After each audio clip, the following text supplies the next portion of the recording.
다 함께 찬양하시겠습니다.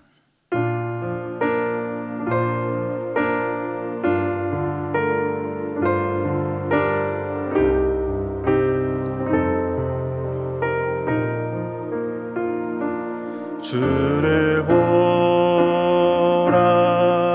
고난으로 멸류관을 쓰시고 만민 위에 죽임 당하사 모든 맘을 회복하셨네.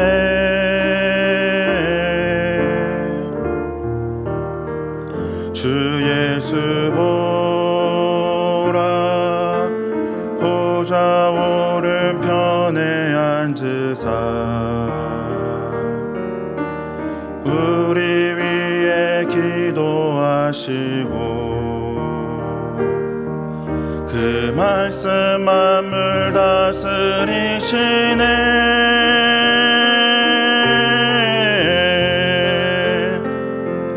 영광의 주 예수, 승리의 하나님, 모든 권세 이기셨네.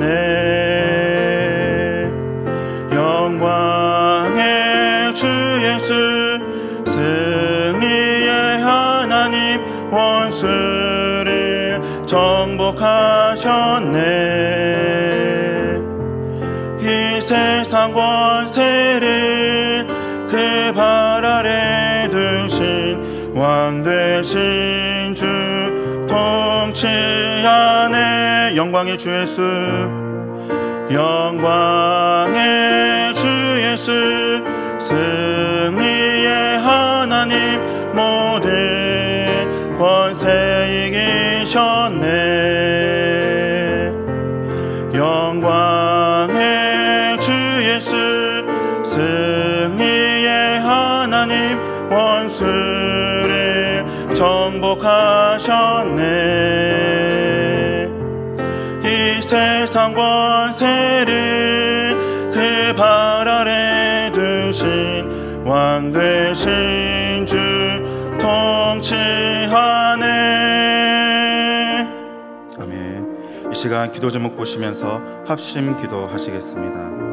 하나님 아버지, 고난 주간 특별 봉예와 특별 금요 집회 가운데 은혜를 내려 주시옵소서. 말씀을 전하시는 이준 목사님과 조은하님 목사님을 성령으로 충만케 하시고 열물간의 강건함을 주시옵소서. 말씀 가운데 권능으로 임하여 주시고 최상의 컨디션을 주시옵소서. 예배열 하나님의 말씀을 선포하신 때마다 예수님의 보혈이 강같이 흐르게 하시고 은혜의 폭포수가 쏟아지게 하여 주시옵소서. 모든 성도들이 은혜 받기에 가장 좋은 날씨고 오늘 허락하여 주시고 은혜를 사모하는 간절한 마음을 부어 주시옵소서. 내가 은혜의 주인공이 되게 하여 주시옵소서. 은혜로 주시옵소서. 은혜의 주인공이 되게 하여 주시옵소서. 하나님, 모든 성도들에게는 가장 좋은 시간 하여 주시옵소서. 하나님 아버지, 고난 주간 특별 부흥회와 특별 금요 집회 가운데 은혜를 내려 주시옵소서. 말씀을 증거하시는 이주웅 목사님과 좋은 담임 목사님을 성령으로 충만케 하시며 영육간의 강건함을 주시옵소서. 말씀 가운데 권능으로 임하여 주시고 최상의 컨디션을 주시옵소서. 입을 열어 하나님의 말씀을 선포하실 때마다 예수님의 보혈이 강같이 흐르게 하시고 은혜의 폭포수가 쏟아지게 하옵소서. 모든 성도들이 은혜 받기에 가장 좋은 날씨와 환경을 허락하여 주시고 은혜를 사모하는 간절한 마음을 부어 주시옵소서. 내가 은혜의 주인공이 되게 하여 주시옵소서. 우리에게 은혜 내려 주시기를 기뻐하시는 하나님 아버지, 이 시간 말씀을 듣습니다. 말씀을 통해 주 예수님을 보게 하시고 기도를 통해 십자가 아래에서 주님을 만나는 사랑하는 모든 성도들 되게 하여 주시옵소서. 감사하며 살아계신 우리 주 예수 그리스도 이름으로 기도하옵나이다. 아멘. 오늘 우리에게 주시는 하나님의 말씀은 사사기 8장 22절에서 23절 그리고 27절 말씀입니다. 구약 성경 375면입니다. 다 함께 한 목소리로 읽겠습니다. 때에 이스라엘 사람들이 기드온에게 이르되 당신이 우리를 미디안의 손에서 구원하셨으니 당신과 당신의 아들과 당신의 손자가 우리를 다스리소서. 기드온이 그들에게 이르되 내가 너희를 다스리지 아니하겠고 나의 아들도 너희를 다스리지 아니할 것이요 여호와께서 너희를 다스리시리라. 기드온이 그 금으로 에봇 하나를 만들어서 자기의 성읍 오브라에 두었더니 온 이스라엘이 그것을 음란하게 위함으로 그것이 기드온과 그 집의 올무가 되니라. 아멘. 우리는 계속해서 사사기 말씀을 통해 은혜를 나누고 있습니다. 특별히 오늘을 포함한 지난 3일 동안 사사 기드온에 대한 말씀을 들었지요. 7장에서 기드온과 300용사는 13만 5천 명이라는 미디안 족속을 격파하는 기적을 일으켰습니다. 이스라엘의 왕이신 하나님께서 그들을 다시 한번 구원하신 것이지요. 사사기를 통해 우리가 자주 듣는 구절이 있습니다. 모든 사람이 자기 소견에 옳은 대로 행하였다는 말씀입니다. 그런데 이 구절만큼 사사기에 자주 등장하는 또 한 구절이 있으니 바로 여호와께서 이스라엘을 구원하신다는 구절입니다. 여호와께서 이스라엘을 구원하신다. 이스라엘의 진정한 사사, 진정한 왕은 여호와 하나님밖에 없다는 그 말씀입니다. 이것을 끊임없이 사사기는 강조하고 있지만 이스라엘 백성들은 너무나 쉽게 이 사실을 잊어버립니다. 아니 오히려 자신들이 왕이 되고 싶어 하지요. 하나님이 없는 모든 사람은 왕이 되고 싶어 합니다. 아담이 하나님보다 더 높아지기 위해 선악과를 먹은 것과 같은 그 일이, 그 죄성이 우리에게 남아있는 것이지요. 기드온도 왕이 되고 싶었습니다. 기드온은 은연중에 사람들에게 자신의 마음을 드러냅니다. 그래서 미디안과의 전쟁이 시작되기 직전 7장에서 그는 이스라엘 백성들에게 전쟁 구호를 가르쳐 줍니다. 나팔을 불면서 외치기를 여호와를 위하라, 기드온을 위하라 라고 강요합니다. 하나님을 위하라는 것은 마땅히 그렇게 해야 할 것입니다. 왜냐하면 모든 승리는 하나님께서 주시는 것이기 때문이지요. 그런데 기드온은 왜 그 뒤에 자신을 위하라는 구호를 덧붙였을까요? 은연중에 자신을 높이기를 바라는 기드온의 마음이 이 6장에서 8장 곳곳에 숨겨져 있습니다. 오늘 본문 8장에서도 기드온은 사사라는 하나님이 맡겨주신 직분이 아닌 왕의 자리로 올라가려 합니다. 우리는 오늘 말씀을 통해 기드온이 어떻게 왕의 자리에 올라가려 했는지를 살펴보며 반면 교사를 삼으려 합니다. 그리고 이어서 우리가 어떻게 해야 왕의 자리에서 내려갈 수 있는지에 대해서도 말씀을 드리려 합니다. 첫 번째, 기드온은 어떻게 왕의 자리로 올라가려 했습니까? 바로 자기 소견에 옳은 대로 행하였습니다. 질 수밖에 없는 싸움을 이겼습니다. 300명은 용사가 되었고 리더 기드온을 향해 이스라엘 사람들은 열광합니다. 이 흥분된 분위기를 우리는 8장 22절 말씀에서 고스란히 느낄 수 있습니다. 다 같이 22절을 읽어보시겠습니다. 때에 이스라엘 사람들이 기드온에게 이르되 당신이 우리를 미디안의 손에서 구원하셨으니 당신과 당신의 아들과 당신의 손자가 우리를 다스리소서. 말씀을 잠깐 띄워주십시오. 왕이 되어달라는 직접적인 간청은 보이지 않습니다. 그러나 이 요구에는 왕의 직분을 감당해달라는 뉘앙스가 분명하게 담겨져 있습니다. 당신과 당신의 자손이 다스려달라는 말은 왕족만이 할 수 있는 일을 기드온에게 요구한 것이기 때문이지요.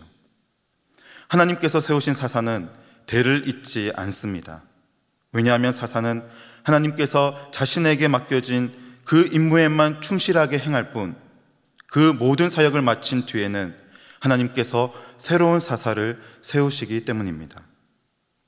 대를 이어 나라를 다스리는 것은 왕족에게만 가능한 일입니다. 즉, 당신과 당신의 아들과 당신의 손자가 우리를 다스리라는 것은 기드온이 왕이 되어주기를 이스라엘 백성들이 청한 것이나 다름이 없습니다. 왕의 자리에 오르려는 것은 기드온만의 욕심이 아니었던 것이지요. 이스라엘 백성들 역시 눈에 보이는 인간 왕을 원하고 있었습니다. 이런 요구를 하는 이스라엘 백성에게 기드온은 하나님께서 원하시는 이상적인 답변을 합니다. 23절을 제가 읽습니다. 기드온이 그들에게 이르되 내가 너희를 다스리지 아니하겠고 나의 아들도 너희를 다스리지 아니할 것이요 여호와께서 너희를 다스리시리라. 아멘. 너무나 옳은 답변, 좋은 답변, 하나님께서 원하시는 답변입니다. 그러나 이 답변을 한 직후 기드온의 행동을 보면 말과 행동이 일치하지 않습니다. 24절에서 기드온은 곧바로 이스라엘 백성들에게 그들이 전리품으로 얻은 금 귀고리를 모두 다 가져오라고 명합니다. 백성들에게 얻은 금은 20kg이나 되는 엄청난 양이었고, 이 금으로 기드온은 에봇, 제사장들이 입는 옷을 만들었습니다. 금 에봇을 만든 것이지요. 그리고 그 에봇을 자신의 고향 오브라에 두었다고 합니다. 그곳에서 온 이스라엘이 그 에봇을 음란하게 섬겼습니다. 즉 에봇이 우상이 되고 만 것입니다. 바알 제단을 허물고 여룻바알이라 불렸던 기드온이 이제는 자신이 스스로 우상을 만들었습니다. 그리고 모든 백성이 그 에봇을 음란하게 섬기게 만들었지요. 제사장의 에봇을 자신의 고향에 두었다는 것은 기드온 자신이 이스라엘의 종교적 지도자임을 자처한 것이나 다름이 없습니다. 자신이 왕이 된 듯한 행동입니다. 나와 우리 가문은 이렇게 다르다. 너희가 섬겨야 할 왕은 바로 나다라는 것을 또 은연중에 강요한 것입니다. 기드온의 왕으로서의 행동은 이것이 전부가 아닙니다. 8장 30절과 31절을 다 같이 읽어보시겠습니다. 기드온이 아내가 많으므로 몸에서 낳은 아들이 70인이었고 세겜에 있는 첩도 아들을 낳았으므로 그 이름을 아비멜렉이라 하였더라. 기드온은 아내가 많고 아들이 70명이나 되었다고 합니다. 평민은 이렇게 많은 가족을 꾸릴 수가 없습니다. 70명이라는 숫자는 완전한 왕족 집안임을 가리키는 인원입니다. 성경 저자는 기드온이 많은 아내와 아들들을 두었다는 언급을 통해 그의 이 신분 상승에 대해서 긍정적으로 말하고 있지 않습니다. 너무나 부정적으로 사사가 어떻게 이렇게 많은 아내와 자녀를 둘 수 있느냐 꼬집는 것 같습니다.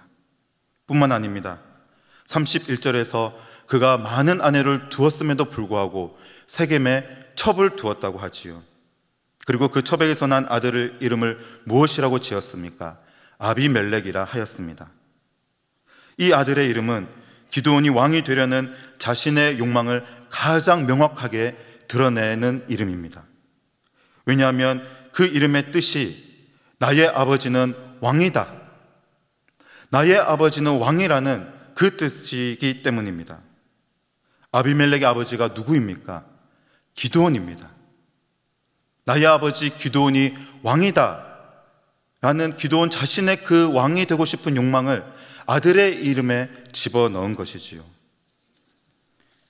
여기까지 보니 기드온은 드러내지는 않았지만 그 마음속에 사사가 아니라 왕이 되고 싶은 마음이 꿈틀거리고 있음을 우리는 명확히 알 수 있습니다.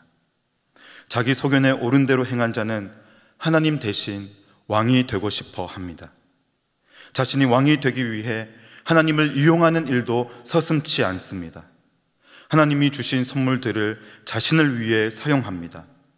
하나님이 주신 전쟁의 승리, 하나님이 함께 하도록 허락하신 동역자 이스라엘 백성들, 그리고 전리품으로 얻은 금, 하나님마저 자신이 왕이 되는데 사용하는 기드온입니다. 왕이 되기 위해 모든 것을 다 동원하여 위로 올라가려 하는 것이지요. 그렇게 왕이 되고 싶었건만 결국 기드온은 왕이 될 수 없었습니다. 어떤 일이 발생한 것일까요? 33절에서 35절을 제가 읽겠습니다. 기드온이 이미 죽음에 이스라엘 자손이 돌이켜 바알들을 음란하게 위하고 또 바알브릿을 자신들의 신으로 삼고 사면 모든 대적의 손에서 자기들을 건져내신 여호와 자기들의 하나님을 기억지 아니하며 또 여룻바알이라 하는 기드온의 이스라엘에게 베푼 모든 은혜를 따라서 그의 집을 후대치도 아니하였더라. 자신이 왕이 되려 하니, 자신의 힘으로 왕이 되고 싶어 하니 이런 부작용들이 일어납니다. 이스라엘 백성들은 우상을 섬기게 되었습니다. 하나님을 기억하지 않습니다. 그렇다고 자신과 자신의 집안을 대우해 줍니까? 35절을 보니 기드온의 집안을 후대치도 않았다고 합니다. 자신의 힘으로 왕이 되려는 자의 마지막, 결국은 이렇게 끝이 나고 마는 것입니다. 사랑하는 성도 여러분, 우리도 너무나 많은 순간 하나님 대신 내가 왕이 되고 싶어하는 욕망에 사로잡힐 때가 있습니다. 인생에서 큰 성공을 거두었을 때, 모든 사람들이 나를 추켜 세울 때, 내가 무엇을 할 수 있는 힘과 권력을 얻었을 때입니다. 이때 우리는 왕의 자리에 오를 수 있다는 착각에 사로잡히게 되지요. 오히려 우리는 왕의 자리에 오르라는 사람들의 말과 이 내면의 나의 속삭임에 철저히 거부하고 왕의 자리에서 내려갈 수 있어야 합니다. 두 번째입니다. 그렇다면 우리는 어떻게 왕의 자리에서 내려갈 수 있습니까? 진정한 왕이신 예수님의 십자가를 바라볼 때 우리는 왕의 자리에서 내려갈 수 있습니다. 이렇게 흠이 많은 기드온이었건만 성경은 문제 많고 연약한 기드온조차 하나님의 사사임에 틀림없고 그의 믿음이 가짜가 아니었음을 히브리서 11장에서 강조합니다. 제가 히브리서 11장 32절을 읽습니다. 내가 무슨 말을 더하리요? 기드온, 바락, 삼손, 입다와 다윗과 사무엘과 및 선지자들의 일을 말하려면 내게 시간이 부족하리로다. 이어서 같은 히브리서 12장 말씀은 이들뿐만 아니라 예수 그리스도를 믿는 모든 성도들이 왕의 자리에서 내려갈 수 있는 방법을 우리에게 제시합니다. 다 같이 히브리서 12장 2절 말씀을 읽습니다. 믿음의 주요 또 온전케 하시는 이인 예수를 바라보자. 저는 그 앞에 있는 즐거움을 위하여 십자가를 참으사 부끄러움을 개의치 아니하시더니 하나님 보좌 우편에 앉으셨느니라. 아멘. 우리는 왕이 되려 하면 할수록 부끄러움을 다하게 됩니다. 오늘 말씀의 기드온을 보십시오. 그가 자신의 고백대로 하나님만이 이스라엘을 다스리게 하였다면 그에게 부끄러움이 전혀 없었을 것입니다. 오히려 칭찬과 영광을 얻었겠지요. 그러나 그는 스스로 왕이 되려 하였고 그렇게 하면 할수록 부끄러움만 더해졌습니다. 그러나 진정한 왕이신 예수 그리스도는 자신이 당하지 않아도 될 세상 모든 사람들의 부끄러움을 홀로 감당하셨습니다. 십자가 위에서 너무나 큰 수치와 모욕을 당하시면서도 그 부끄러움이 이루 말할 수 없건만 전혀 개의치 않으셨습니다. 왜냐하면 십자가에서 죽으심으로 하나님 아버지께서 영광을 받으시기 때문입니다. 십자가는 하나님께서 예수 그리스도를 이 땅에 보내신 목적, 죄 많은 기드온 그리고 죄 많은 저와 여러분을 구원하시는 그 기쁨이 모든 수치와 모욕, 모든 부끄러움과 비교도 할 수 없는 큰 즐거움이었기 때문입니다. 이제 말씀을 마치려 합니다. 사랑하는 성도 여러분, 진정한 왕은 어떻게 하셨습니까? 그는 하늘 보좌, 왕의 자리에서 내려와 이 땅의 가장 낮은 자리, 이 땅에서 몇 걸음 더 위인 그 십자가 위로 올라가셨을 뿐입니다. 다음 주가 한 주 동안 우리는 진정한 왕이 십자가에 오르신 말씀을 듣습니다. 고난주간 특별 부흥회와 특별 금요 집회 그 시간을 통해 우리는 왕의 자리에서 내려가는 방법을 배우게 될 것입니다. 그리고 십자가에 오르신 예수 그리스도를 저와 여러분의 진정한 왕으로 믿고 섬기게 되는 시간을 갖게 됩니다. 모두 다 참석하셔서 나는 왕의 자리에서 내려가고 왕 대신 예수님을 지극히 높여드리는 모든 성도님들 되시기를 예수님의 이름으로 축복합니다. 아멘. 다 같이 화면에 나온 기도 제목을 함께 읽겠습니다. 은혜의 하나님 아버지, 내가 원하는 것만 따라 살 때 결국 내가 왕이 될 수밖에 없음을 고백합니다. 고난주간을 앞두고 진정한 왕이 누구신지를 다시 깨닫는 우리가 되게 하옵소서. 진정한 왕이신 예수 그리스도를 바라봄으로 나는 왕의 자리에서 내려가고 이 세상 권세를 발 아래 두신 예수 그리스도의 왕되심을 찬양하게 하옵소서. 다 함께 기도하시겠습니다. 하나님 아버지, 참으로 감사를 드립니다. 하나님, 우리가 원하는 것만 따라 살 때 결국 내가 왕이 될 수밖에 없음을 고백합니다. 고난주간을 앞두고 진정한 왕이 누구신지를 다시 깨닫는 우리가 되게 하여 주시옵소서. 진정한 왕이신 예수 그리스도를 바라봄으로 우리는 왕의 자리에서 내려가고 왕 대신 주님을 찬양하며 높여드리는 우리 모두가 되게 하여 주시옵소서. 하나님 아버지, 우리의 믿음 없음을 불쌍히 여겨 주옵소서. 하나님의 도우심을 구할 때는 매달리고 의지했건만 하나님의 은혜로 성공하였을 때 나의 힘으로 된 것인 줄 알고 내 소견에 옳은 대로 행하는 우리를 불쌍히 여겨 주옵소서. 십자가 예수님을 바라봄으로 왕이 되고 싶은 마음을 내려놓게 하여 주시옵소서. 진정한 왕이신 주님께서 이 낮고 낮은 땅에 오심을 묵상하는 기간을 갖게 하여 주시옵소서. 감사하며 살아계신 우리 주 예수 그리스도 이름으로 기도하옵나이다. 아멘. 계속해서 담임 목사님과 교회, 나라와 민족과 선교사님을 위해 기도해 주시기 바랍니다.